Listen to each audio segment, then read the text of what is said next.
ನೂರಕ್ಕೆ ನೂರರಷ್ಟು ಮಾಡಿ ಯೋಗ್ಯನೆಂದು ನನ್ನ ಕರೆದನು. ನಿನ್ನ ಕೃಪೆಯಲ್ಲವೇ ಶುದ್ಧವಾಗಿದ್ದ ನನ್ನ ನೂರಕ್ಕೆ ನೂರರಷ್ಟು ಮಾಡಿ ಯೋಗ್ಯನೆಂದು ನನ್ನ ಕರೆದನು. ನಿನ್ನ ಕೃಪೆಯಲ್ಲವೇ ಗಣನೆಗೆ ಬಾರದಂತ ನನ್ನ ಗಣನೆಯ ಮಾಡಿದ್ದು ನಿನ್ನ ಕೃಪೆಯೇ. ಗಣನೆಗೆ ಬಾರದಂತ ನನ್ನ ಗಣನೆಯ ಮಾಡಿದ್ದು ನಿನ್ನ ಕೃಪೆಯೇ. ಕೃಪೆ ಕೃಪೆ ಕೃಪೆಯೇ ಯೇಸಪ್ಪ ಎಲ್ಲ ನಿನ್ನ ಕೃಪೆಯೇ.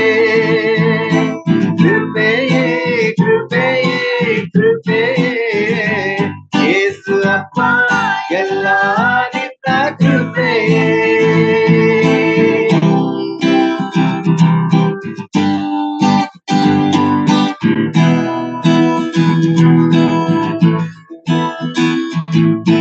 ನನ್ನ ಜೀವನ ಸಾಗುತ್ತಿರುವುದು ನನ್ನ ಬಲವಿಲ್ಲ. ನಮ್ಮನ್ನಲ್ಲಿರದೆ ಉಸಿರಾಡುವುದು ನನ್ನ ಸಾಮರ್ಥ್ಯದಿಂದಲ್ಲ. ನನ್ನ ಜೀವನ ಸಾಗುತ್ತಿರುವುದು ನನ್ನ ಬಲವಿಲ್ಲ. ನಮ್ಮನ್ನಲ್ಲಿರದೆ ಉಸಿರಾಡುವುದು ನನ್ನ ಸಾಮರ್ಥ್ಯದಿಂದಲ್ಲ. ಗಣನೆಗೆ ಬಾರದಂತ ಗಣನೆಯ ಮಾಡಿದ್ದು ನಿನ್ನ ಕೃಪೆಯೇ. ಗಣನೆಗೆ ಬಾರದಂತ ಗಣನೆಯ ಮಾಡಿದ್ದು ನಿನ್ನ ಕೃಪೆಯೇ. ಕೃಪೆಯೇ ಕೃಪೆಯೇ ಕೃಪೆಯೇ ಯೇಸಪ್ಪ ಎಲ್ಲ ನಿನ್ನ ಕೃಪೆಯೇ. ಕೃಪೆಯೇ ಕೃಪೆಯೇ ಕೃಪೆಯೇ ಯೇಸಪ್ಪ ಎಲ್ಲ ನಿನ್ನ ಕೃಪೆಯೇ.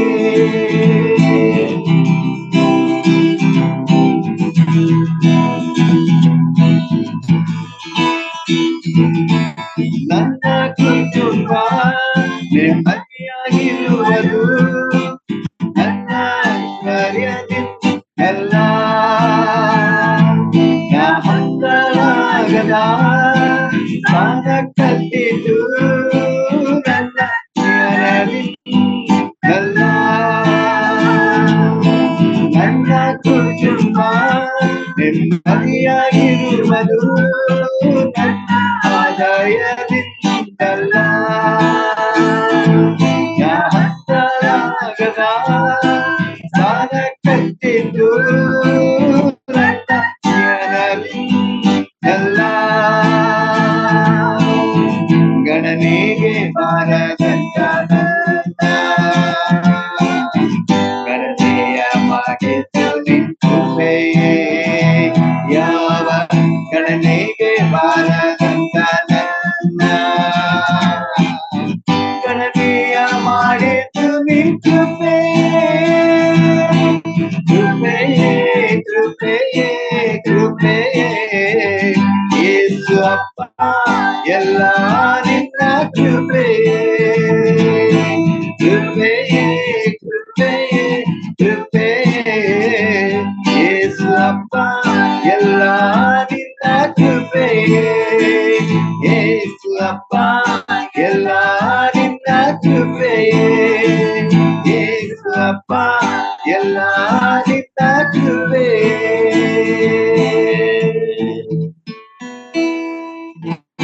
ಬರೆದ ಸುವಾರ್ತೆ 5ನೇ ಅಧ್ಯಾಯ ಆ 7ನೇ ವಚನವನ್ನ ನಾವು ಧ್ಯಾನ ಮಾಡ್ತಾ ಬಂದೆವು.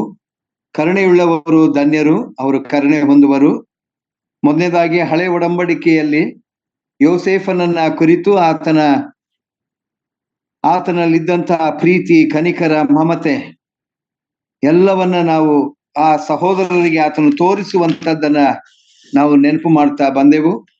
ಹೊಸ ಒಡಂಬಡಿಕೆಯಲ್ಲಿ ಯೇಸು ಸ್ವಾಮಿಯೇ ಹೇಳಿದ ಹಾಗೆ ಒಂದು ದೃಷ್ಟಾಂತ, ಅದು ಸಮಾರ್ಯದವನನ್ನ ಕುರಿತು ಹೇಳಿದಂತ ಒಂದು ಸಂಗತಿ. ಗಾಯಗೊಂಡಿದ್ದಂತ, ಅರಜೀವವಾಗಿದ್ದಂತ ಒಬ್ಬ ಮನುಷ್ಯನನ್ನ ಆತನು ಯಾವ ರೀತಿಯಲ್ಲಿ ಕರುಣೆಯಿಂದ ಆತನು ಆ ವ್ಯಕ್ತಿಯನ್ನ ನೋಡಿಕೊಂಡನು ಎಂಬುದಾಗಿ ಅಲ್ಲಿ ಬರೆಯಲ್ಪಟ್ಟಿದೆ. ಆತನು ಮಾಡಿದಂತಹ ಕಾರ್ಯಗಳು, ಆತನಲ್ಲಿದ್ದಂತಹ ಸ್ವಭಾವ ಎಲ್ಲವನ್ನ ನಾವು ನೆನಪಿಗೆ ತಂದುಕೊಂಡೆವು. ಕೊನೆಯದಾಗಿ ಯೇಸು ಸ್ವಾಮಿಯ ಕನಿಕರ, ಯಾಕಂದ್ರೆ ಯೇಸು ಸ್ವಾಮಿಯೇ ಆ ಬೋಧನೆಯನ್ನ ಕೊಡ್ತಾ ಇದ್ದಾರೆ, ಆ ಒಂದು ಸಂದೇಶವನ್ನ ಅವರು ಕೊಡ್ತಾ ಇದ್ದಾರೆ. ಕರುಣೆಯುಳ್ಳವರು ಧನ್ಯರು, ಅವರು ಕರುಣೆ ಹೊಂದುವರು ಎಂಬುದಾಗಿ ತನ್ನಲ್ಲಿರುವಂತಹ ಸ್ವಭಾವವನ್ನ ಆತನು ಅಲ್ಲಿದ್ದಂತ ಶಿಷ್ಯರಿಗೂ ಅನೇಕ ಜನರಿಗೆ ಅದನ್ನ ತಿಳಿಸ್ತಾ ಬಂದನು. ಒಂದು ವೇಳೆ ನಾವು ಹೊಸ ಒಡಂಬಡಿಕೆಯ 4 ಸುವಾರ್ತೆಗಳಲ್ಲಿಯೂ ಇದನ್ನ ನಾವು ಕಾಣ್ತೇವೆ. ಬೇಕಾದಷ್ಟು ಉದಾಹರಣೆಗಳುಂಟು. ಯೇಸು ಸ್ವಾಮಿಯ ಆ ಕನಿಕರ ಉಳ್ಳಂತಹ ಸ್ವಭಾವ ಯಾವ ರೀತಿಯಲ್ಲಿತ್ತು ಅನ್ನುವಂಥದ್ದನ್ನ ಬೇಕಾದಷ್ಟು ಉದಾಹರಣೆಗಳುಂಟು. ನಾನು ಒಂದು ಉದಾಹರಣೆಯನ್ನ ಮಾತ್ರ ನಾನು ತೆಗೆದುಕೊಳ್ಳಿಕ್ಕೆ ನಾನು ಇಷ್ಟಪಡ್ತೇನೆ, ಯಾಕಂದ್ರೆ ಅದನ್ನ ವರ್ಣನೆ ಮಾಡ್ಲಿಕ್ಕೆ ಸಾಧ್ಯವೇ ಇಲ್ಲ. ಬೇಕಾದಷ್ಟು ಆತನ ಕಾರ್ಯಗಳನ್ನ, ಕರುಣೆಯುಳ್ಳಂತ ಕಾರ್ಯಗಳು, ಮಮತೆಯುಳ್ಳಂತ ಕಾರ್ಯಗಳು, ಆತನು ಇತರರ ಬಗ್ಗೆ ತೋರಿಸುತ್ತಾ ಇದ್ದಂತ ಪ್ರೀತಿ, ಅವೆಲ್ಲವೂ ಬೇಕಾದಷ್ಟಿವೆ. ಆದ್ರೆ 4 ಸುವಾರ್ತೆಗಳಲ್ಲಿ ಒಂದು ಸಂಗತಿಯನ್ನ ನಾವು ನೋಡ್ತಾ ಬರೋಣ ಪ್ರಿಯರೇ. ಯೇಸುವಿನ ಆ ಒಂದು ಕನಿಕರ, ಅದು 5,000 ಜನರಿಗೆ ಆತನು ಆ ಊಟ ಮಾಡಿಸಿದ್ದು ಎಂಬುದಾಗಿ ನಾವು ನೋಡ್ತೇವೆ. ಮತ್ತಾಯನು ಬರೆದ ಸುವಾರ್ತೆ 14ನೇ ಅಧ್ಯಾಯದಲ್ಲಿ ಉಂಟು. ಮಾರ್ಕನು ಬರೆದ ಸುವಾರ್ತೆ 6ನೇ ಅಧ್ಯಾಯದಲ್ಲಿ ಉಂಟು. ಲೂಕನು ಬರೆದ ಸುವಾರ್ತೆ 9ನೇ ಅಧ್ಯಾಯದಲ್ಲಿ ಉಂಟು. ಯೋಹಾನನು ಬರೆದ ಸುವಾರ್ತೆ 6ನೇ ಅಧ್ಯಾಯದಲ್ಲಿ, ಈ 4 ಸುವಾರ್ತೆಗಳಲ್ಲಿಯೂ ಅದನ್ನ ನಾವು ನೋಡ್ತಾ ಬಂದಿದ್ದೇವೆ ಪ್ರಿಯರೇ. ನಮಗೆ ಬಹಳ ಪರಿಚಯವಾದಂತ ವಾಕ್ಯ ಭಾಗ. ಆದ್ರೆ ಆ 4 ಸಂಗತಿಗಳಲ್ಲಿ ಬೇರೆ ವಿಭಿನ್ನವಾದಂತ ಸಂಗತಿಗಳನ್ನ ಮತ್ತಾಯ, ಮಾರ್ಕ, ಲೂಕ, ಯೋಹಾನ ಬರೆದಿದ್ದಾರೆ. ಆದ್ರೆ ಒಂದು ಪದ ಅಲ್ಲಿ ಕಾಮನ್ ಆಗಿದೆ. 4 ಸುವಾರ್ತೆಗಳಲ್ಲಿಯೂ ಒಂದು ಮಾತು, ಯೇಸು ಸ್ವಾಮಿ ಹೇಳುವಂತ ಒಂದು ಮಾತು 4 ಸುವಾರ್ತೆಗಳಲ್ಲಿಯೂ ಉಂಟು. ಅದನ್ನ ನಾವು ಒಂದು ಸ್ವಲ್ಪ ಸಮಯ ನಾವು ಧ್ಯಾನ ಮಾಡೋಣ ಪ್ರಿಯರೇ. ಮತ್ತಾಯನು ಬರೆದ ಸುವಾರ್ತೆ 14ನೇ ಅಧ್ಯಾಯ 13ನೇ ವಚನದಲ್ಲಿ ಹೀಗೆ ಇಲ್ಲಿಂದ ಪ್ರಾರಂಭವಾಗ್ತದೆ. ಯೇಸು ಅದನ್ನ ಕೇಳಿ ದೋಣಿಯನ್ನು ಹತ್ತಿ ಆ ಸ್ಥಳವನ್ನು ಬಿಟ್ಟು ವಿಂಗಡವಾಗಿ ಅಡವಿಗೆ ಹೋದನು.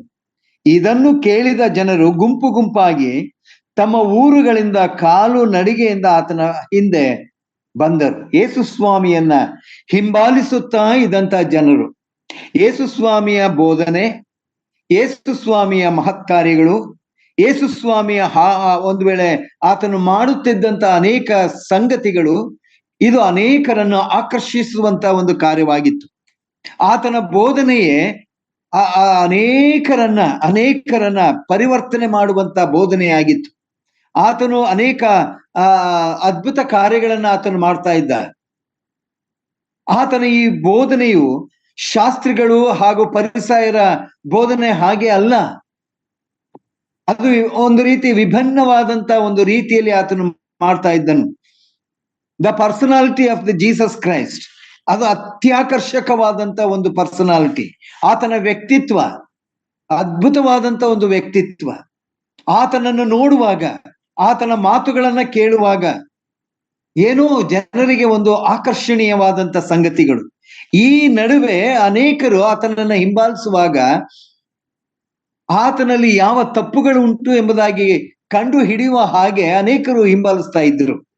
ಕೆಲವರು ಹಸಿವೆ ಆದಾಗ ಈ ಯೇಸು ಸ್ವಾಮಿ ಮಾಡುವಂತ ಕಾರ್ಯಗಳನ್ನ ಅವರು ನೋಡಿ ಒಂದು ವೇಳೆ ಅವರಿಗೆ ಹಸುವನ್ನ ನೀಗಿಸುವಂತ ಕಾರ್ಯವನ್ನು ಆತನು ಮಾಡ್ತಾ ಇದ್ದ. ಹೀಗೆ ವಿಷಯಗಳಲ್ಲಿ ಆತನನ್ನ ಹಿಂಬಾಲಿಸ್ತಾ ಬಂದರು. ಈಗ ನಾವು ನೋಡುವಾಗ 14ನೇ ವಚನ, ಆತನು ಹೊರಗೆ ಬಂದು ಬಹು ಜನರ ಗುಂಪನ್ನು ಕಂಡು ಕನಿಕರ ಪಟ್ಟ. ಒಂದು ವೇಳೆ ಆ ಗುಂಪನ್ನ ಆತನು ನೋಡಿದಾಗ ಆತನ ಮನಸ್ಸಿನಲ್ಲಿ ಆದಂತ ಒಂದು ಕಾರ್ಯ ಯಾವುದು ಎಂಬುದಾಗಿ ಹೇಳುವಾಗ ಕನಿಕರ ಪಟ್ಟಂತವರು, ಮುಂಜಾನೆಯಿಂದ ಬಂದಂತವರು, ಒಂದು ವೇಳೆ ಆತನನ್ನ ಹಿಂಬಾಲಿಸಿ ಆತನ ಇರುವಂತ ಸ್ಥಳಕ್ಕೆ ಅವರು ಬರುವಾಗ ಆ ಜನರ ಪ್ರತಿಯೊಂದೊಂದು ಸ್ಥಿತಿಯನ್ನ ಆತನು ಬಲ್ಲಂತ ದೇವರು.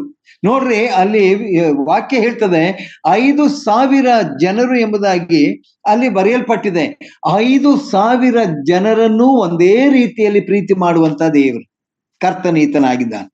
5,000 ಜನರು ಆತನನ್ನ ಹಿಂಬಾಲಿಸುವಾಗ 5,000 ಜನರ ಆ ಸ್ಥಿತಿಗತಿಗಳನ್ನ ತಿಳಿದಂತ ನಮ್ಮ ರಕ್ಷಕನು ದೈಹಿಕವಾಗಿ, ಆತ್ಮೀಕವಾಗಿ, ಮಾನಸಿಕವಾಗಿ ಅವರನ್ನ ಬಲ್ಲಂತ ದೇವರು ನಮ್ಮ ಕರ್ತನು ಆಗಿದ್ದನು.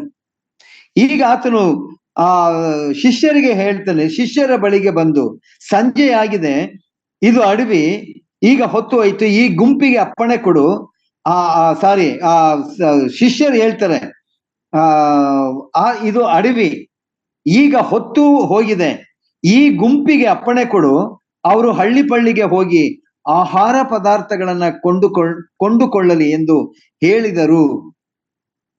ನೋಡ್ರಿ, ಶಿಷ್ಯರಿಗೂ ಯೇಸು ಸ್ವಾಮಿಗೂ ಇರುವಂತಹ ವ್ಯತ್ಯಾಸಗಳು. ಯೇಸು ಸ್ವಾಮಿ 5,000 ಜನರು ಅಲ್ಲಿ ಇರುವಾಗ 5,000 ಜನರ ಬಗ್ಗೆ ಆಲೋಚಿಸುವಂತ ದೇವರು, ಕನಿಕರ ಪಟ್ಟ. ಆ ಗುಂಪಿನಲ್ಲಿ ಅನೇಕರು ರೋಗಿಗಳಾಗಿದ್ದರು. ಅನಾರೋಗ್ಯದಲ್ಲಿ ಇದ್ದಂಥವರನ್ನ ಆತನು ರೋಗವನ್ನ ವಾಸಿ ಮಾಡಿದಂಥವನು. ಎಷ್ಟು ಜನರಿಗೆ ಆತನು ಮಾಡಿದನೋ ಗೊತ್ತಿಲ್ಲ, ಆದ್ರೆ ಆತನು ಪ್ರತಿ ಒಬ್ಬ ವ್ಯಕ್ತಿಯ ಹೃದಯವನ್ನ ಬಲ್ಲಂತ ದೇವರು. ಈಗ ಆ ಗುಂಪನ್ನ ನೋಡಿದಂತ ಶಿಷ್ಯರು, ಯೇಸು ಸ್ವಾಮಿಯ ಜೊತೆಯಲ್ಲಿದ್ದಂತ ಶಿಷ್ಯರು, ಯೇಸು ಸ್ವಾಮಿಯ ಎಲ್ಲಾ ಕಾರ್ಯಗಳನ್ನ ಕಣ್ಣಾರೆ ಕಂಡಂತವರು, ಯೇಸು ಸ್ವಾಮಿಯ ಗುಣಲಕ್ಷಣಗಳನ್ನ ತಿಳ್ಕೊಂಡಂತಹ ಆ ಶಿಷ್ಯರು, ಅವ್ರು ಹೇಳ್ತಾರೆ, ಇದು ಅಡವಿ, ಇಲ್ಲೇನು ಸಿಕ್ಕೋದಿಲ್ಲ, ಅವ್ರಿಗೆ ಹೇಳು ಹಳ್ಳಿ ಪಳ್ಳಿಗೆ ಹೋಗಿ ಅವರ ಆಹಾರ ಪದಾರ್ಥಗಳನ್ನ ಅವರು ಕೊಂಡುಕೊಳ್ಳಲಿ, ಅವರು ಹೋಗುವ ಅಗತ್ಯವಿಲ್ಲ ಎಂಬುದಾಗಿ ಯೇಸು ಸ್ವಾಮಿ ಹೇಳುವಂತ ಮಾತನ್ನು ನಾವು ಕೇಳೋಣ ಪ್ರಿಯರೇ. ಅವರು ಹೋಗುವಂತ ಅಗತ್ಯವಿಲ್ಲ. ಶಿಷ್ಯರು ಹೇಳುವಂತಹದ್ದು, ಇದು ಖಾಲಿ, ಏನು ಇಲ್ಲ, ಇದು ಅಡವಿ, ಏನು ಸಿಕ್ಕೋದಿಲ್ಲ. ಆದ್ರೆ ಯೇಸು ಸ್ವಾಮಿ ಹೇಳುವಂತ ಮಾತು, ಅವರು ಹೋಗುವ ಅಗತ್ಯ ಇಲ್ಲ. ಬಹುಶಃ ಆತನು ಇಲ್ಲಿಯವರೆಗೆ ತನ್ನ ಸಂದೇಶವನ್ನ ಆತನು ಕೊಡ್ತಾ ಇದ್ದಾನೆ. ಅನೇಕರನ್ನ, ಅನಾರೋಗ್ಯವಾಗಿದ್ದಂತ ಅನೇಕ ಜನರನ್ನ ಆತನು ವಾಸಿ ಮಾಡ್ತಾ ಇದ್ದಂಥವನು. ಹೊತ್ತು ಹೋಗಿದೆ, ಮುಂಜಾನೆ ಬಂದಂಥವರು. ಈಗ ಅವರ ದೈಹಿಕವಾದಂತ ಹಸಿವಿನ ಬಗ್ಗೆ ಯೇಸು ಸ್ವಾಮಿ ಆಲೋಚನೆ ಮಾಡ್ತಾ ಇದ್ದಾರೆ. ಕನಿಕರ ಪಟ್ಟ, ನನ್ನನ್ನ ಹಿಂಬಾಲಿಸುವಂತ ಈ ಜನರ ಸ್ಥಿತಿ ಹೇಗಿದೆ ಅನ್ನುವಂಥದ್ದು ಆತನು ತಿಳ್ಕೊಂಡ. ಅವರು ಹೋಗುವಂತ ಆ ಅಗತ್ಯವಿಲ್ಲ, ನೀವೇ ಅವರಿಗೆ ಊಟಕ್ಕೆ ಕೊಡಿರಿ. ಒಂದು ವೇಳೆ ಶಿಷ್ಯರಿಗೆ ತಲೆ ಕೆಟ್ಟೋಗಿದೆಯೇನೋ, ಎಲ್ಲಿ ಯಾರು ಅಡಿಗೆ ಮಾಡಿಸಿದ್ದಾರೆ ಇವರಿಗೆ? 5,000 ಜನರಿಗೆ ಯಾರು ಅಡಿಗೆ ಮಾಡಿಸಿದ್ದಾರೆ? ಎಷ್ಟು ಸುಲಭವಾಗಿ ಯೇಸು ಸ್ವಾಮಿ ಹೇಳ್ತಾ ಇದ್ದಾರೆ, ನೀವೇ ಅವರಿಗೆ ಊಟಕ್ಕೆ ಕೊಡಿರಿ. ಇದು 4 ಸುವಾರ್ತೆಗಳಲ್ಲಿಯೂ ಸಾಮಾನ್ಯವಾಗಿ ಇರುವಂತ ಒಂದು ಮಾತು, ಯೇಸು ಸ್ವಾಮಿ ಹೇಳಿದಂತ ಒಂದು ಮಾತು, ನೀವೇ ಅವರಿಗೆ ಊಟಕ್ಕೆ ಕೊಡಿರಿ. ಶಿಷ್ಯರಿಗೆ ಕನಿಕರವಿಲ್ಲ, ಶಿಷ್ಯರು ಅವರ ಬಗ್ಗೆ ಆಲೋಚನೆ ಮಾಡಿಲ್ಲ, ಶಿಷ್ಯರು ಅವರ ಬಗ್ಗೆ ಆಲೋಚಿಸುವಂತ ಒಂದು ವ್ಯವಧಾನವೂ ಇಲ್ಲ. ಎಷ್ಟೊತ್ತಿಗೆ ಈ ಜನರು ಈ ಸ್ಥಳವನ್ನ ಬಿಟ್ಟು ಹೋಗ್ತಾರೆ ಅನ್ನುವಂಥದ್ದು ಅವರ ಆಲೋಚನೆ. ಒಂದ್ ವೇಳೆ ಇಲ್ಲೇ ಇದ್ರೆ ಏನ್ ಮಾಡುವುದು, ಇವರಿಗೆ ಊಟಕ್ಕೆ ಏನ್ ಮಾಡುವುದು? ಕನಿಕರವಿಲ್ಲ. ಶಿಷ್ಯರ ಆ ಒಂದು ಸ್ವಭಾವವನ್ನ ನಾವು ನೋಡೋಣ. ಒಂದ್ ವೇಳೆ ಅವರು ಯೇಸು ಸ್ವಾಮಿ ಹೇಳುವಂತ ನೀವೇ ಅವರಿಗೆ ಕೊಡ್ರಿ, ಅದಕ್ಕವರು, ನಮಗೆ ಇಲ್ಲಿ 5 ರೊಟ್ಟಿ 2 ಮೀನು ಹೊರತು ಮತ್ತೇನು ಇಲ್ಲ ಅನ್ನಲಾಗಿ ಅವುಗಳನ್ನ ಇಲ್ಲಿ ನನಗೆ ತಂದು ಕೊಡ್ರಿ. ತಿರುಗಿ ಆ ಶಿಷ್ಯರು ಹೇಳುವಂತಹದ್ದು 5 ರೊಟ್ಟಿ 2 ಮೀನು ಅಷ್ಟೇ, 5,000 ಜನರಿಗೆ ಎಲ್ಲಿ ಊಟಕ್ಕೆ ಕೊಡೋದು? ನಾನು ಇಲ್ಲಿಗೆ ನಿಲ್ಲಿಸ್ತೇನೆ. ನಾವು ಮಾರ್ಕನು ಬರೆದ ಸುವಾರ್ತೆಗೆ ಹೋಗೋಣ. ಮಾರ್ಕನು ಬರೆದ ಸುವಾರ್ತೆ 6ನೇ ಅಧ್ಯಾಯ 34ನೇ ವಚನ. ಆತನು ಹೊರಗೆ ಬಂದು ಬಹು ಜನರ ಗುಂಪನ್ನು ಕಂಡು, ಇವರು ಕುರುಬನಿಲ್ಲದ ಕುರಿಗಳ ಹಾಗಿದ್ದಾರಲ್ಲ ಎಂದು ಕನಿಕರ ಪಟ್ಟ. ಮತ್ತಾಯನು ಬರೆದ ಸುವಾರ್ತೆಯಲ್ಲಿ ಯೇಸು ಸ್ವಾಮಿ ಹೊರಗೆ ಬಂದು ಅವರನ್ನು ನೋಡಿ ಕನಿಕರ ಪಟ್ಟನು ಎಂಬುದಾಗಿ ಅಲ್ಲಿ ಬರೆಯಲ್ಪಟ್ಟಿದೆ. ಈಗ ಮಾರ್ಕನು ಬರಿತಾನೆ, ಅವರು ಕುರುಬನಿಲ್ಲದ ಕುರಿಗಳ ಹಾಗಿದ್ದಾರೆ. ಯಾರು? ಆತನನ್ನ ಹಿಂಬಾಲಿಸಿ ಬಂದಂತವರು. ಅಲ್ಲಿ ಯಾರ್ಯಾರಿದ್ದಾರೋ ಗೊತ್ತಿಲ್ಲ. ಎಷ್ಟು ಒಂದ್ ವೇಳೆ 5,000 ಜನರಲ್ಲಿ ಯಾರ್ಯಾರು ಏನೇನೋ ಗೊತ್ತಿಲ್ಲ. ಆದ್ರೆ ಯೇಸು ಸ್ವಾಮಿ ಅವರ ಬಗ್ಗೆ ಆಲೋಚಿಸುತ್ತಾ ಆತನು ಹೇಳ್ತಾನೆ, ಇಲ್ಲಿಯವರೆಗೆ ಇವರಿಗೆ ಕುರುಬನಿಲ್ಲ. ಬಹುಶಃ ಕುರುಬನ ಗುಣಲಕ್ಷಣಗಳನ್ನ ನಾವು ಆಲೋಚನೆ ಮಾಡಿ ಹೋಗ್ಬೇಕಾದ್ರೆ ಇದು ಮುಗಿಯೋದೇ ಇಲ್ಲ. ಆದ್ರೆ ನಾವು ಅರ್ಥ ಮಾಡಿಕೊಳ್ಳೋಣ, ಅವ್ರಿಗೆ ಒಬ್ಬ ನಾಯಕನಿಲ್ಲ, ಅವರನ್ನ ಪ್ರೀತಿಸುವಂತವನು ಇಲ್ಲ, ಅವರನ್ನ ಸರಿಯಾದಂತ ಮಾರ್ಗದಲ್ಲಿ ನಡೆಸುವಂತವರು ಇಲ್ಲ, ಅವ್ರಿಗೆ ಬೇಕಾದದ್ದನ್ನ ತಕ್ಕ ಕಾಲದಲ್ಲಿ ಒದಗಿಸುವಂತವರು ಇಲ್ಲ. ದಾವೀದನು ಹೇಳ್ತಾನೆ, ಯೆಹೋವನು ನನಗೆ ಕುರುಬನು, ನಾನು ಕೊರತೆ ಪಡೆನು, ನನಗೆ ಕೊರತೆ ಇಲ್ಲ. ಯಾಕಂದ್ರೆ ಆ ಕುರುಬ ನನ್ನ ಅಗತ್ಯಗಳನ್ನ ಪೂರೈಸುವಂತವನು, ಹಸಿವೆಯಾದಾಗ ಆಹಾರ ಕೊಡುವಂತವನು, ಬಾಯಾರಿಕೆ ಆದಾಗ ನೀರನ್ನ ಕೊಡುವಂತವನು. ಆತ್ಮೀಕವಾದಂತ ರೀತಿಯಲ್ಲಿ ಯೇಸು ಸ್ವಾಮಿ ಈಗಾಗಲೇ ಅವರಿಗೆ ಅನೇಕ ಸಂದೇಶಗಳನ್ನ ಅವರು ಕೊಟ್ಟಿದ್ದಾರೆ. ಈಗ ಅವರ ದೈಹಿಕವಾದಂತ ಸ್ಥಿತಿಯನ್ನ ಕನಿಕರದಿಂದ ಆತನು ನೋಡಿ ಆತನು ಹೇಳುವಂತ ಮಾತು, ಇವರಿಗೆ ಕುರುಬನಿಲ್ಲ. ಒಂದು ವೇಳೆ ಫರಿಸಾಯರಿದ್ದಾರೆ, ಶಾಸ್ತ್ರಿಗಳಿದ್ದಾರೆ. 23ನೇ ಮತ್ತಾಯನು ಬರೆದ ಸುವಾರ್ತೆ 23ನೇ ಅಧ್ಯಾಯದಲ್ಲಿ ನಾವು ನೋಡ್ತೇವೆ, ಅವ್ರು ಹೇಳಿದ ಹಾಗೆ ನೀವು ಮಾಡ್ರಿ, ಅವ್ರು ಮಾಡಿದ ಹಾಗೆ ನೀವು ಮಾಡ್ಬೇಡ್ರಿ. ಯಾಕಂದ್ರೆ ಅವರು ಮೋಶೆಯ ಪೀಠದ ಮೇಲೆ ಅವರು ಕೂತಂತವರು, ತಮ್ಮನ್ನು ಹೆಚ್ಚಿಸಿಕೊಳ್ಳುವಂತವರು, ಬೀದಿ ಚೌಕಗಳಲ್ಲಿ ನಿಂತು ಸನ್ಮಾನವನ್ನ ಪಡೆದುಕೊಳ್ಳುವಂತವರು ಅವರು. ಇಂಥ ಕುರುಬನು ಕದ್ದುಕೊಳ್ಳಿಕ್ಕೆ ಬರುವಂತ ಒಬ್ಬ ವ್ಯಕ್ತಿಗೆ ಅವರು ಒಂದು ವೇಳೆ ಪ್ರೋತ್ಸಾಹಿಸುವಂತ ಫರಿಸಾಯರಾಗಿದ್ರು. ಈಗ ಆ ಗುಂಪನ್ನ ನೋಡಿ ಕನಿಕರ ಪಟ್ಟಂತ ಯೇಸು ಸ್ವಾಮಿ ಹೇಳುವಂತಹದ್ದು, ಇವರು ಕುರುಬನಿಲ್ಲದ ಕುರಿಗಳ ಹಾಗಿದ್ದಾರಲ್ಲ ಎಂದು ಕನಿಕರ ಪಟ್ಟನು. ಅವರ ಬಗ್ಗೆ ಆಲೋಚಿಸಿದ, ಅವರ ಬಗ್ಗೆ ಚಿಂತಿಸಿದ, ಅವರನ್ನ ಪ್ರೀತಿ ಮಾಡಿದ. ಮುಂದೆ ನಾವು ನೋಡ್ತೇವೆ, ಅವರಿಗೆ ಬಹಳ ಉಪದೇಶ ಮಾಡುತ್ತಿದ್ದನು. ಅಷ್ಟರಲ್ಲಿ ಬಹಳ ಹೊತ್ತಾದದ್ರಿಂದ ಆತನ ಶಿಷ್ಯರು ಆತನ ಬಳಿಗೆ ಬಂದು, ಇದು ಅಡವಿ, ಈಗ ಹೊತ್ತು ಬಹಳ, ಜನರಿಗೆ ಅಪ್ಪಣೆ ಕೊಡು, ಅವರು ಊಟಕ್ಕೆ ಏನಾದ್ರೂ ಕೊಂಡುಕೊಳ್ಳಲಿ. ಮತ್ತೆ ಯೇಸು ಸ್ವಾಮಿಯ ಕಾಮನ್ ಒಂದು ಪದ, ನೀವೇ ಅವರಿಗೆ ಊಟಕ್ಕೆ ಕೊಡಿರಿ. 2ನೇ ಭಾಗದಲ್ಲಿ ಮಾರ್ಕನು ಬರೆದ ಸುವಾರ್ತೆಯಲ್ಲಿಯೂ ಯೇಸು ಸ್ವಾಮಿ ಹೇಳುವಂತಹದ್ದು, ನೀವೇ ಅವರಿಗೆ ಊಟಕ್ಕೆ ಕೊಡಿರಿ. ಅದಕ್ಕೆ ಅವ್ರು ಹೇಳ್ತಾರೆ, ನಾವು ಹೋಗಿ 200 ಹಣಕ್ಕೆ ರೊಟ್ಟಿಯನ್ನ ಕೊಂಡುಕೊಂಡು ಅವರಿಗೆ ಊಟಕ್ಕೆ ಕೊಡಬೇಕೋ? ಯಾರ ಹತ್ರ ಇದೆ ದುಡ್ಡು ಅಂತ? ಅದ್ಭುತನಾದಂತ ದೇವರು ಪಕ್ಕದಲ್ಲಿದ್ದಾನೆ, ಆತನ ಮೇಲೆ ನಂಬಿಕೆ ಇಲ್ಲ, ಅವರು ತಮ್ಮ ಹಣದ ಬಗ್ಗೆ ಯೋಚನೆ ಮಾಡ್ತಾ ಇದ್ದಾರೆ. ಯೇಸು ಸ್ವಾಮಿ ಅವರನ್ನ ಕನಿಕರ ಪಟ್ಟ. ಆದ್ರೆ ಈ ಶಿಷ್ಯರು ಅವರು ಹೋಗಲಿ ಎಂಬುದಾಗಿ ಆಸೆ ಪಡುವಂತವರು. ಯಾರ ಹತ್ರ ಇದೆ ದುಡ್ಡು? ಎಲ್ಲಿದೆ ದುಡ್ಡು? 200 ಹಣ. ಒಂದು ವೇಳೆ ಆ ಕಾಲದಲ್ಲಿ ಎಷ್ಟು ಅಂತ ನಮಗ್ ಗೊತ್ತಿಲ್ಲ. 200 ಹಣಕ್ಕೆ ರೊಟ್ಟಿಯನ್ನ ಕೊಂಡುಕೊಂಡು ಅವರಿಗೆ ಊಟಕ್ಕೆ ಕೊಡಬೇಕೋ? ಎಲ್ಲಿದೆ ಸ್ವಾಮಿ ನಮ್ಮ ಹತ್ರ ದುಡ್ಡು? ನೀನೇನೋ ಬಹಳ ಸುಲಭವಾಗಿ ಹೇಳ್ತೀಯ, ನೀವೇ ಅವರಿಗೆ ಊಟಕ್ಕೆ ಕೊಡ್ರಿ ಎಂಬುದಾಗಿ. ನಿಮ್ಮಲ್ಲಿ ಎಷ್ಟು ರೊಟ್ಟಿಗಳಿವೆ? ಹೋಗಿ ನೋಡಿಕೊಂಡು ಬನ್ನಿ. ಎಗೈನ್ ನಮಗ್ ಗೊತ್ತಾಗಿದೆ, ಅಲ್ಲಿ 5 ರೊಟ್ಟಿ 2 ಮೀನು. ಇಲ್ಲಿಗೆ ನಿಲ್ಲಿಸ್ತೇನೆ. ಲೂಕನು ಬರೆದ ಸುವಾರ್ತೆ 9ನೇ ಅಧ್ಯಾಯ 11ನೇ ವಚನದಿಂದ. ಆದರೆ ಜನರ ಗುಂಪು ಇದನ್ನ ತಿಳಿದು ಆತನ ಹಿಂದೆ ಹೋಗಲು ಆತನು ಅವರನ್ನ ಪ್ರೀತಿಯಿಂದ ಸ್ವೀಕರಿಸಿದ. ಮೊದಲನೇದಾಗಿ ನಾವು ನೋಡುವಾಗ ಆ ಗುಂಪನ್ನ ಕಂಡು ಕನಿಕರ ಪಟ್ಟಂತವನು ನಮ್ಮ ಸ್ವಾಮಿ. ಮಾರ್ಕನು ಬರೆಯುವಾಗ ಕುರುಬನಿಲ್ಲದೆ ಇರುವಂತಹ ಕುರಿಗಳು ಎಂಬುದಾಗಿ ಕನಿಕರ ಪಟ್ಟಂತವನು.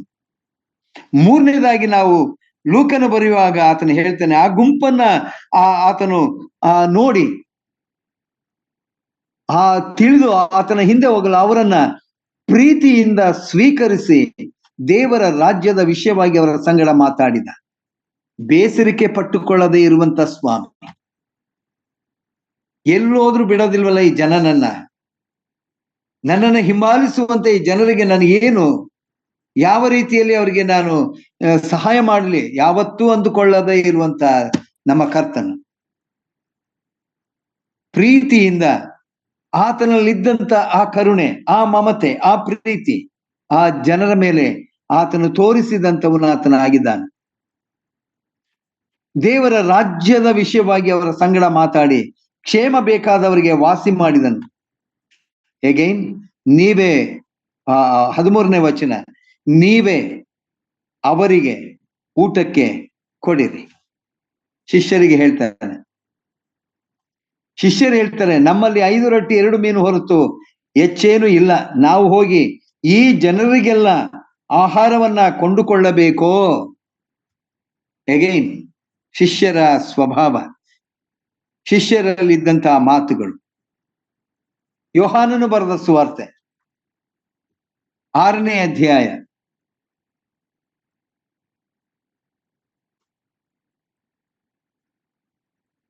5ನೇ ವಚನದಿಂದ 4ನೇ ವಚನದಿಂದ, ಆ ಕಾಲದಲ್ಲಿ ಯಹೂದ್ಯರ ಪಸ್ಕ ಹಬ್ಬವು ಹತ್ತಿರವಾಗಿತ್ತು.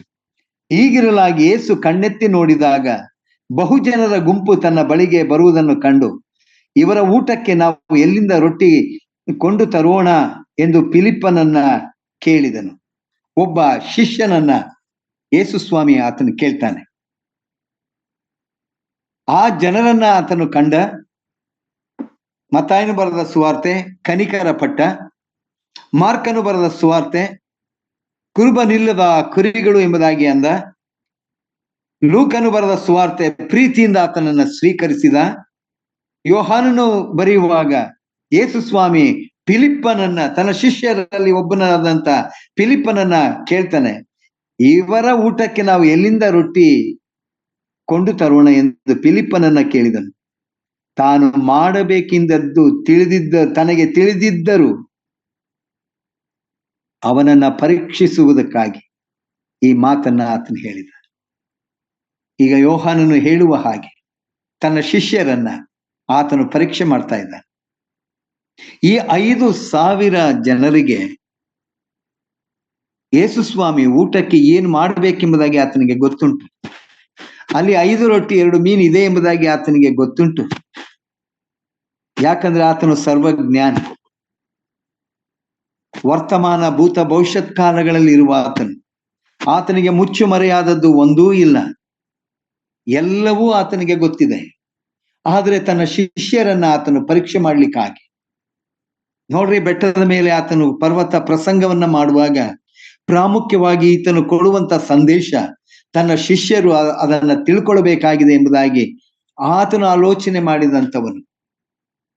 ತನ್ನಲ್ಲಿರುವಂತಹ ಆ ಎಲ್ಲ ಗುಣಲಕ್ಷಣಗಳನ್ನ, ಆತನ ಸ್ವಭಾವವನ್ನ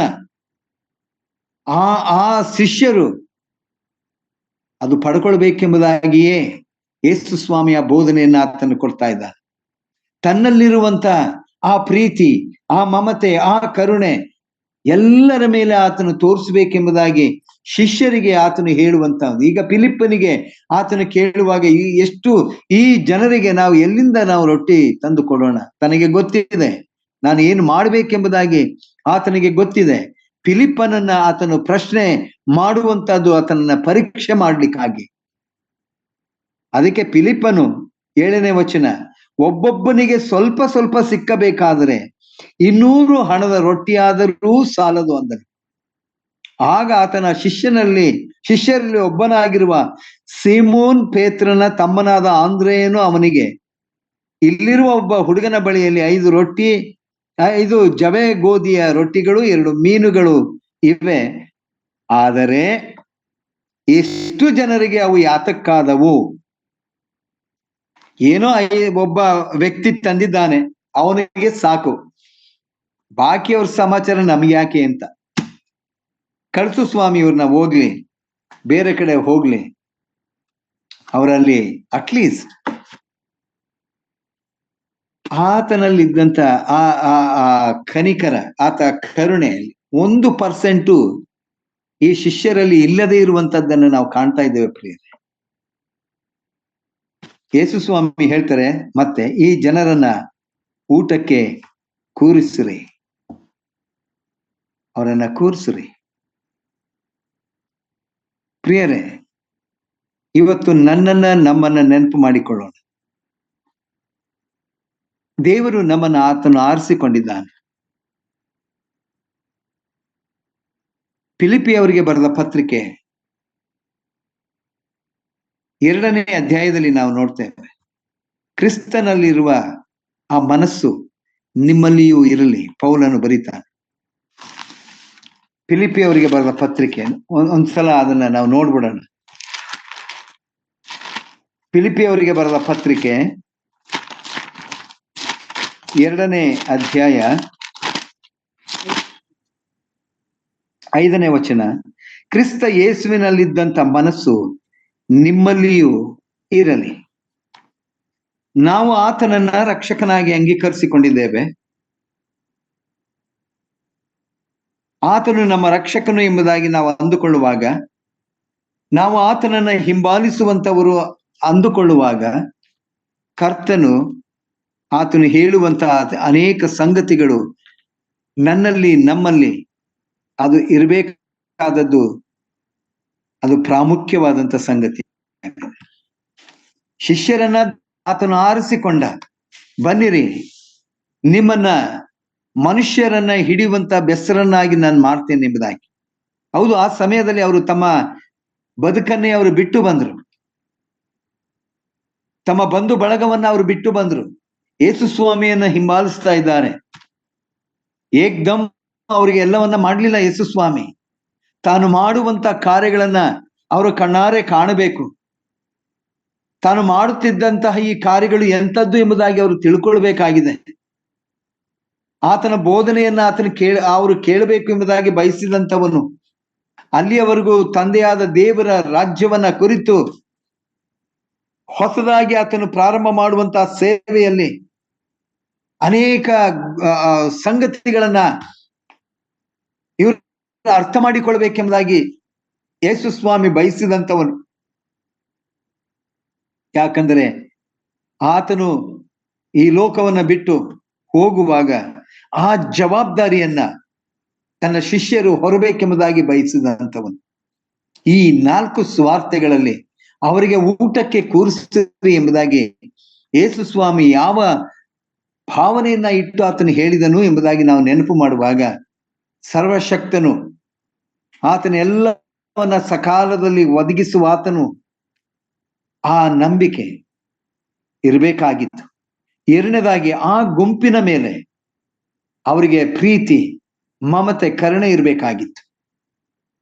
ಅದು ಯಾವುದು ಆ ಶಿಷ್ಯರು ಅದನ್ನ ತಿಳ್ಕೊಳ್ಳದೆ, ನಾವು ಇವರಿಗೆ ಎಲ್ಲಿಂದ ಹಣ ತರಬೇಕು, ಎಲ್ಲಿಂದ ಇವರಿಗೆ ಆಹಾರ ತರಬೇಕು, ಈ ಪ್ರಶ್ನೆಯನ್ನೇ ಮಾಡ್ತಾ ಇದ್ದರು ಹೊರತು ಯೇಸು ಸ್ವಾಮಿ ಹೇಳಿದಂತಹ ಆತನ ಮಾತುಗಳಿಗೆ ಸ್ಪಂದಿಸದೆ ಈ ಶಿಷ್ಯರು ಯಾವ ಕರುಣೆಯನ್ನೂ ಅವನಿಗೆ ತೋರಿಸ್ಲಿಲ್ಲ. ಪ್ರೇರೆ, ಇವತ್ತು ನಾವುಗಳು ಯಾರ ಮೇಲೆ ನಾವು ಕರುಣೆಯನ್ನ ತೋರಿಸ್ತಾ ಇದ್ದೇವೆ? ಎಷ್ಟರ ಮಟ್ಟಿಗೆ ನಾವು ಕರುಣೆಯನ್ನ ತೋರಿಸ್ತಾ ಇದ್ದೇವೆ? ಬಲಹೀನವಾದಂಥವರನ್ನ ಒಂದು ವೇಳೆ ದೈಹಿಕವಾಗಿ, ಆತ್ಮೀಕವಾಗಿ ನಾವು ಬಲಪಡಿಸುವಂತವರಾಗಿದ್ದೆವು. ಹಸಿವೆಯಿಂದ ಬಳಲುವಂತವರಿಗೆ ಅಟ್ಲೀಸ್ಟ್ ಒಂದು ಹೊತ್ತು ಊಟವನ್ನ ಹಾಕುವಂತ ರೀತಿಯಲ್ಲಿ ನಾವು ಕರುಣೆಯನ್ನ ತೋರಿಸುವಂತವ್ರು ನಾವು ಆಗಿದ್ದೆವು. ಮತ್ತಾಯನು ಬರೆದ ಸುವಾರ್ತೆ 25ನೇ ಅಧ್ಯಾಯದಲ್ಲಿ ನಾವು ನೋಡ್ತೇವೆ, ನಾನು ಹಸಿದಿದ್ದೆನು, ನೀವು ಊಟಕ್ಕೆ ಕೊಡ್ಲಿಲ್ಲ. ನಾನು ಬಾಯಾರಿದ್ದೆನು, ನನಗೆ ನೀರು ಕೊಡ್ಲಿಲ್ಲ. ಯೇಸು ಸ್ವಾಮಿ ಹೇಳುವಂತ ಮಾತುಗಳು. ಒಂದು ವೇಳೆ ಪ್ರಿಯರೇ, ಈ ಶಿಷ್ಯರ ಹಾಗೆ ನಾವುಗಳು ವರ್ತನೆ ಮಾಡುವಾಗ ಖಂಡಿತವಾಗಿಯೂ ದೇವರು ನಮಗೆ ಕರುಣೆ ತೋರಿಸುವಂತವನು ಆಗುವುದಿಲ್ಲ. ಯಾರು ಕರುಣೆಯನ್ನು ತೋರಿಸ್ತಾರೋ ಅವರು ಕರುಣೆಯನ್ನ ಹೊಂದುವರು ಎಂಬುದಾಗಿ ಅಲ್ಲಿ ಬರೆಯಲ್ಪಟ್ಟಿದೆ ಪ್ರಿಯರೇ. ಹಾಗಾದ್ರೆ ನಾವುಗಳು ಈ ಸ್ವಭಾವವನ್ನು ನಾವು ಅಳವಡಿಸಿಕೊಂಡಿದ್ದೆವು. ಮತ್ತಾಯನು ಬರೆದ ಸುವಾರ್ತೆ 25ನೇ ಅಧ್ಯಾಯದಲ್ಲಿ ನಾವು ಹೀಗೆ ನೋಡ್ತೇವೆ. 25ನೇ ಅಧ್ಯಾಯ 35ನೇ ವಚನ. ನಾನು ಹಸಿದಿದ್ದೆನು, ನನಗೆ ಊಟಕ್ಕೆ ಕೊಟ್ಟಿರಿ. ನಾನು ಬಾಯಾರಿದ್ದೆನು, ನನಗೆ ಕುಡಿಯುವುದಕ್ಕೆ ಕೊಟ್ಟಿರಿ. ಪರದೇಶಿಯಾಗಿದ್ದೆನು, ನನ್ನನ್ನು ಸೇರಿಸಿಕೊಂಡಿರಿ. ಬಟ್ಟೆ ಇಲ್ಲದವನಾಗಿದ್ದೆನು, ನನಗೆ ಉಡುವುದಕ್ಕೆ ಕೊಟ್ಟಿರಿ. ರೋಗದಲ್ಲಿ ಬಿದ್ದಿದ್ದೆನು, ನನ್ನನ್ನು ಆರೈಕೆ ಮಾಡುವುದಕ್ಕೆ ಬಂದಿರಿ. ಸೆರೆಮನೆಯಲ್ಲಿದ್ದೆನು, ನನ್ನನ್ನು ನೋಡುವುದಕ್ಕೆ ಬಂದಿರಿ ಎಂದು ಹೇಳಿದನು. ಅದಕ್ಕೆ ನೀತಿವಂತರು, ಸ್ವಾಮಿ, ಯಾವಾಗ ನೀನು ಹಸಿದಿದ್ದನ್ನು ಕಂಡು ನಿನಗೆ ಊಟಕ್ಕೆ ಕೊಟ್ಟೆವು? ಹೀಗೆ ಪ್ರಶ್ನೆ ಮಾಡುವಾಗ ಯೇಸು ಸ್ವಾಮಿ ಹೇಳ್ತಾರೆ, 40ನೇ ವಚನ, ನನ್ನ ಸಹೋದರರಲ್ಲಿ ಕೇವಲ ಅಲ್ಪನಾದವನೊಬ್ಬನಿಗೆ ಏನೇನು ಮಾಡಿದಿರೋ ಅದನ್ನು ನನಗೂ ಮಾಡಿದ ಹಾಗಾಯಿತು ಎಂದು ನಿಮಗೆ ಸತ್ಯವಾಗಿ ಹೇಳುತ್ತೇನೆ ಎಂದನು. 5,000 ಜನರು ಅವರು ಹಸುವೆಯಿಂದ ಇರುವಾಗ ಯೇಸು ಸ್ವಾಮಿ ಅವರನ್ನ ಕಂಡು ಕನಿಕರ ಪಟ್ಟನು. ಯೇಸು ಸ್ವಾಮಿಯ ಕನಿಕರವನ್ನ ಈ ಶಿಷ್ಯರು ನೋಡಿ, ಅಯ್ಯೋ, ಒಂದು ವೇಳೆ ನಮಗೆ ಹೇಳಿದ್ರೆ ನಾವು ಎಲ್ಲಿಂದ ರೊಟ್ಟಿ ತರಬೇಕು, ಎಲ್ಲಿಂದ ನಾವು ಈ ಹಸುವೆಯಿಂದ ಇರುವಂತ ಈ ಜನರಿಗೆ ಎಲ್ಲಿಂದ ನಾವು ಊಟಕ್ಕೆ ನಾವು ತರಬೇಕು? ಇದು ಅವರ ಆಲೋಚನೆಗಳು. ಯೇಸು ಸ್ವಾಮಿ ಹೇಳುವಂತ ಮಾತು, ನಿಮಗೆ ಅಲ್ಪನಾದವನೊಬ್ಬನಿಗೆ ಏನೇನು ಮಾಡಿದಿರೋ ಅದನ್ನು ನನಗೂ ಮಾಡಿದ ಹಾಗಾಯ್ತು ಎಂದು ಹೇಳಿ ಎಂದು ನಿಮಗೆ ಸತ್ಯವಾಗಿ ಹೇಳುತ್ತೇನೆ ಅಂದನು. ಆಮೇಲೆ ಅವನು ಎಡಗಡೆಯಲ್ಲಿ ಇರುವವರಿಗೆ, ಶಾಪಗ್ರಸ್ತರೇ, ಒಂದು ವೇಳೆ ನಾವುಗಳು ಕನಿಕರವನ್ನ ತೋರಿಸದೆ ಹೋದರೆ, ಆತನು ಹೇಳುವಂತ ಮಾತು, ಶಾಪಗ್ರಸ್ತರೇ, ನನ್ನನ್ನು ಬಿಟ್ಟು ಪಿಶಾಚನಿಗೂ ಅವನ ದೂತರಿಗೂ ಸಿದ್ಧ ಮಾಡಿರುವ ನಿತ್ಯ ಬೆಂಕಿಯೊಳಗೆ ಹೋಗಿರಿ. ನಾನು ಹಸಿದಿದ್ದೆನು, ನನಗೆ ಊಟಕ್ಕೆ ಕೊಡಲಿಲ್ಲ. ನಾನು ಬಾಯಾರಿದ್ದೆನು, ನನಗೆ ಕುಡಿಯುವುದಕ್ಕೆ ಕೊಡಲಿಲ್ಲ. ಹೀಗೆ ಆತನು ಹೇಳ್ತಾನೆ. 45ನೇ ವಚನ, ನೀವು ಈ ಕೇವಲ ಅಲ್ಪವಾದವರಲ್ಲಿ ಒಬ್ಬನಿಗೆ ಏನೇನು ಮಾಡದೆ ಹೋದಿರೋ ಅದು ನನಗೂ ಮಾಡದೆ ಹೋದ ಹಾಗಾಯಿತು ಎಂದು ನಿಮಗೆ ಸತ್ಯವಾಗಿ ಹೇಳುತ್ತೇನೆ ಅನ್ನುವನು. ಮತ್ತು ಇವನು ನಿತ್ಯ ಶಿಕ್ಷೆಗೂ ನೀತಿವಂತರು ನಿತ್ಯ ಜೀವಕ್ಕೂ ಹೋಗುವರು ಎಂಬುದಾಗಿ ಅಲ್ಲಿ ಬರೆಯಲ್ಪಟ್ಟಿದೆ ಪ್ರಿಯರೇ. ನಾವು ಅನೇಕರನ್ನ ತುಚ್ಛೀಕರಿಸ್ತೇವೆ. ಅವರಿಗೆ ಸಹಾಯದ ಅಗತ್ಯ ಇರುವಾಗ, ಒಂದು ವೇಳೆ ನಮ್ಮನ್ನ ಅವರು ನಂಬಿಕೊಂಡು ಬರುವಾಗ ಅವರ ನಂಬಿಕೆಯನ್ನ ಹುಸಿಗೊಳಿಸುವಂತವ್ರು ನಾವು ಆಗಿದ್ದೇವೆ. ಒಂದು ವೇಳೆ ನಮ್ಮನ್ನ ನಾವು ನೆನಪು ಮಾಡೋಣ, ನಾವು ಹೇಗಿದ್ದೆವು, ಯಾಕೆ ದೇವರು ನನ್ನ ಬಗ್ಗೆ ಕನಿಕರ ಪಟ್ಟ, ಯಾಕೆ ದೇವರು ನನ್ನ ಮೇಲೆ ಕರುಣೆಯನ್ನ ಪಟ್ಟ, ನಾವು ಯಾವ ಸ್ಥಿತಿಯಲ್ಲಿದ್ದೆವು. ಇವತ್ತು ದೇವರು ನಮ್ಮನ್ನ ಆತನ ಆರಿಸಿಕೊಂಡಿದ್ದಾನೆ. ಪರಲೋಕ ರಾಜ್ಯಕ್ಕೆ ನಮ್ಮನ್ನು ಬಾಧ್ಯರನ್ನಾಗಿ ಆತನು ಮಾಡಿಕೊಂಡಿದ್ದಾನೆ. ಹಾಗಾದ್ರೆ ಆತನು ಮಾಡಿಕೊಂಡಂತ ಆ ಒಂದು ಸಂಗತಿಯಲ್ಲಿ, ಆ ಒಂದು ಕರುಣೆಯಲ್ಲಿ ನಾನು ಯಾರಿಗಾದರೂ ಕರುಣೆಯನ್ನ ತೋರಿಸದೆ ಹೋದರೆ ಶಾಪಗ್ರಸ್ತರಾಗಿ ಹೋಗುವುದು ಅದೆಷ್ಟೋ ಖಂಡಿತ ಪ್ರಿಯರೇ. ಯಾಕಂದ್ರೆ ಆತನಲ್ಲಿರುವಂತ ಮನಸ್ಸನ್ನ ನಾವು ಅನುಸರಿಸುವಂತವ್ರು ನಾವು ಆಗಿರ್ಬೇಕು. ಇದಕ್ಕಾಗಿ ಮೀಕನು ಬರೀತಾನೆ 6ನೇ ಅಧ್ಯಾಯ 8ನೇ ವಚನದಲ್ಲಿ. ಮೀಕನು ಬರೆದ ಪ್ರವಾದನ ಗ್ರಂಥ 6ನೇ ಅಧ್ಯಾಯ 8ನೇ ವಚನ, ಮನುಷ್ಯನೇ, ಒಳ್ಳೆಯದು ಇಂಥದ್ದೇ ಎಂದು ಯೆಹೋವನು ನಿನಗೆ ತೋರಿಸಿಕೊಟ್ಟಿದ್ದಾನಷ್ಟೇ. ನೋಡ್ರಿ, ಮನುಷ್ಯನೇ, ಒಳ್ಳೆಯದು ಇಂಥದ್ದೇ ಎಂದು ಯೆಹೋವನು ನಿನಗೆ ತೋರಿಸಿದ್ದಾನೆ. ಯಾವುದು ಆ ಒಳ್ಳೆಯದು? ನ್ಯಾಯವನ್ನು ಆಚರಿಸುವುದು, ಕರುಣೆಯಲ್ಲಿ ಆಸಕ್ತನಾಗಿರುವುದು, ನಿನ್ನ ದೇವರಿಗೆ ನಮ್ರವಾಗಿ ನಡ್ಕೊಳ್ಳುವುದು. ಇಷ್ಟನ್ನೇ ಹೊರತು ಯೆಹೋವನು ನಿನ್ನಿಂದ ಇನ್ನೇನು ಅಪೇಕ್ಷಿಸುವನು? ಅವರಿಗೆ ಊಟಕ್ಕೆ ಕೊಡ್ರಿ, ಊಟಕ್ಕೆ ಕೂಡ್ಸ್ರಿ. ತನ್ನ ಶಿಷ್ಯರಿಗೆ ಹೇಳುವಂತ ಮಾತು ಏನ್ ಮಾಡ್ಬೇಕಾಗಿತ್ತು? ಕೂರಿಸ್ಬೇಕಾಗಿತ್ತು. ಆ ಮಾತುಗಳಿಗೆ ಆ ಶಿಷ್ಯರು ಸ್ಪಂದಿಸ್ಬೇಕಾಗಿತ್ತು. ಹೌದು, ಅವ್ರನ್ನ ಕೂರಿಸ್ಬೇಕಾಗಿತ್ತು. ಯಾಕಂದ್ರೆ ಆತನು ಸರ್ವಶಕ್ತನು ನಮ್ಮ ಜೊತೆಯಲ್ಲಿದ್ದಾನೆ. ಈಗಾಗಲೇ ಅನೇಕ ಅದ್ಭುತ ಕಾರ್ಯಗಳನ್ನ ಮಾಡಿರುವಂತದ್ದನ್ನ ಶಿಷ್ಯರು ಕಂಡಿದ್ದಾರೆ, ಕಣ್ಣಿಂದ ಕಂಡಿದ್ದಾರೆ, ಅನುಭವಿಸಿದ್ದಾರೆ. ಆತನ ಹೇಳ್ತಾನೆ, ಊಟಕ್ಕೆ ಕೂರಿಸ್ಬೇಕಾಯಿತು. ಲೂಕನ ಪಂಕ್ತಿಗಳಲ್ಲಿ ಅವರನ್ನ ಕೂರಿಸ್ರಿ. ಹೌದು, ಆತನು ಕೊಡ್ತಾನೆ. ಒಟ್ಲಿ ಆ ಪ್ರೀತಿಯನ್ನ ತೋರಿಸುವಂತ ಶಿಷ್ಯರು ಅಲ್ಲಿ ಇರ್ಲಿಲ್ಲ. ಆ ಗುಂಪಿಗೆ ಕನಿಕರವನ್ನ ತೋರಿಸುವಂತವ್ರು ಇರ್ಲಿಲ್ಲ. ಯೇಸು ಸ್ವಾಮಿ ಹೇಳ್ತಾನೆ, ಕುರುಬನಿಲ್ಲದೆ ಇರುವಂತಹ ಈ ಕುರಿಗಳು ನನ್ನನ್ನ ಹಿಂಬಾಲಿಸುವಾಗ ಅವರಿಗೆ ಬೇಕಾದಂತ ಅಗತ್ಯಗಳನ್ನ ಆತನು ಅನುಗ್ರಹಿಸಿಕೊಡುವಂತವನು ಆತನಾಗಿದ್ದಾನೆ. ಹಾಗಾದ್ರೆ ಮೀಕನು ಆಗಲೇ ಬರಿತಾ ಇದ್ದಾನೆ, ಮನುಷ್ಯನೇ, ಒಳ್ಳೆಯದು ಇಂಥದ್ದೇ, ಯಾವುದು ನ್ಯಾಯವನ್ನ ಆಚರಿಸುವಂತಹದ್ದು, ಕರುಣೆಯಲ್ಲಿ ಆಸಕ್ತನಾಗಿರುವಂತಹದ್ದು, ನಿನ್ನ ದೇವರಿಗೆ ನಮ್ರವಾಗಿ ನಡ್ಕೊಳ್ಳುವಂತಹದ್ದು.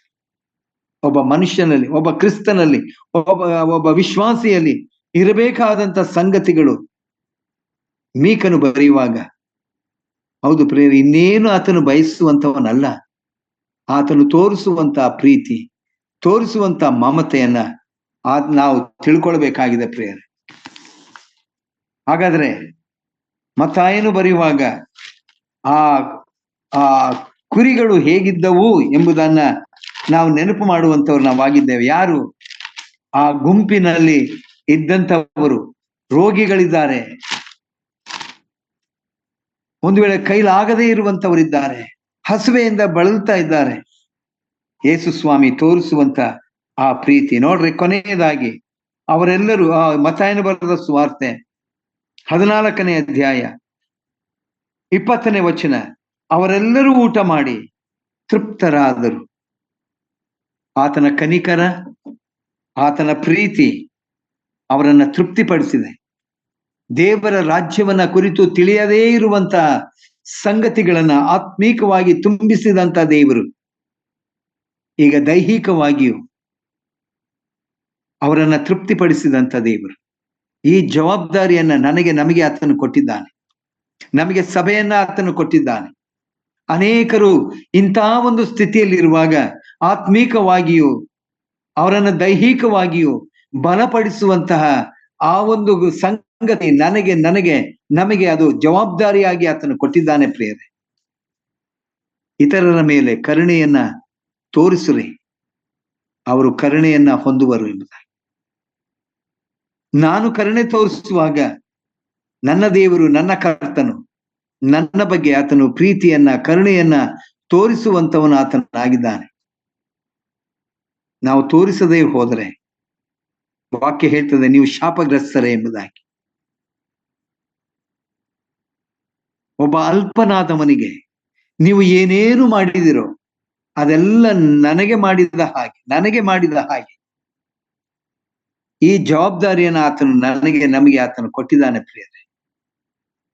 ಬಲಹೀನರಾದಂಥವರನ್ನ ತೃಪ್ತಿಪಡಿಸುವಂತ ಕೆಲಸ ದೇವರು ನನಗೆ ಕೊಟ್ಟಿದ್ದಾನೆ, ನಮಗೆ ಕೊಟ್ಟಿದ್ದಾನೆ. ಅದು ಮಾಡಲೇಬೇಕಾಗಿದೆ. ಯಾಕಂದ್ರೆ ಪೌಲನು ಮತ್ತೆ ನಾನು ಅದನ್ನು ನೆನಪು ಮಾಡ್ತೇನೆ, ಕ್ರಿಸ್ತನಲ್ಲಿದ್ದಂತ ಮನಸ್ಸು ನಿಮ್ಮಲ್ಲಿಯೂ ಇರಲಿ. ಹಾಗಿರ್ಬೇಕಾದ್ರೆ ಆತನು ನನ್ನನ್ನ ಆಶೀರ್ವದಿಸುವಂತ ದೇವರು, ನನಗೆ ಕರುಣೆಯನ್ನ ತೋರಿಸುವಂತ ದೇವರು, ನನ್ನನ್ನ ಪ್ರೀತಿಸುವಂತ ದೇವರು ಆತನಾಗಿದ್ದ. ಈ ಸಂದೇಶವನ್ನ ನಾನು ಇಲ್ಲಿಗೆ ಮುಗಿಸ್ತೇನೆ ಪ್ರಿಯರೇ.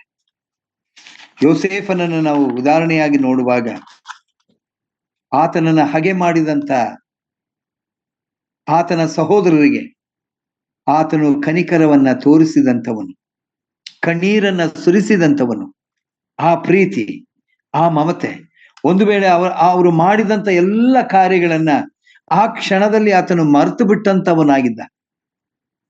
ಒಂದು ವೇಳೆ ಕರುಣೆ ಇಲ್ಲದೆ ಹೋಗಿದ್ದರೆ ಆ ತನ್ನ ಸಹೋದರರನ್ನ ಸೆರೆಮನೆಯಲ್ಲಿ ಹಾಕಿ ಆತನು ಹಿಂಸೆ ಪಡಿಸಬಹುದಾಗಿತ್ತು.